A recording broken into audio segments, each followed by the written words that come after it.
Hey y'all, I'm here for part 2 of our series on the commission lawsuits and how this is going to potentially be changing the industry.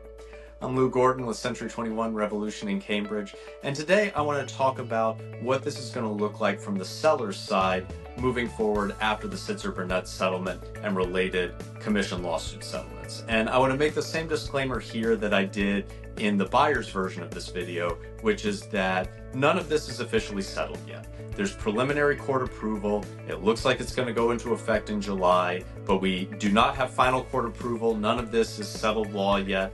So these are still just going to be speculations as to what things are going to look like. But the biggest thing that's changing is that the cooperating compensation, where in the past the seller has signed the listing agreement with the seller's agent, they've detailed the total commission that they're paying and how that commission is going to be split between the seller's agent and the buyer's agent, that moving forward, agents will no longer be able to list cooperating compensation in the MLS. Sellers can still pay it. It can still be advertised at an open house. It can still be put on the listing agent's website, but it won't be allowed to be listed in the MLS anymore, which is going to facilitate conversations from sellers about should they be paying it at all, and if they are, how much should they be paying.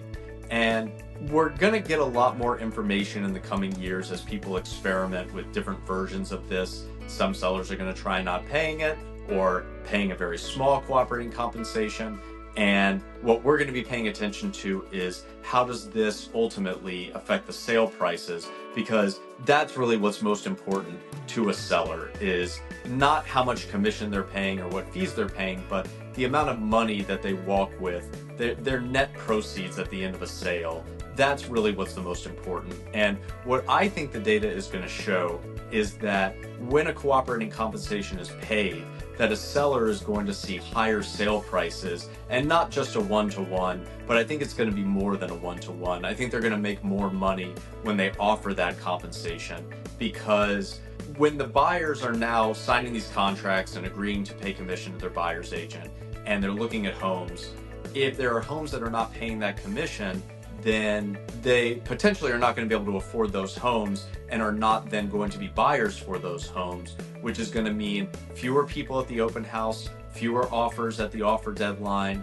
And these are the things that tend to make a house sell for more money, is more people who come to look at it and the perception of greater interest. If you have any questions about this, or you'd like to discuss this with me further, I'd be happy to sit down and have a consultation, whether a phone call or an in-person, and address your questions and see how we can make this seem more clear. I look forward to talking to you soon.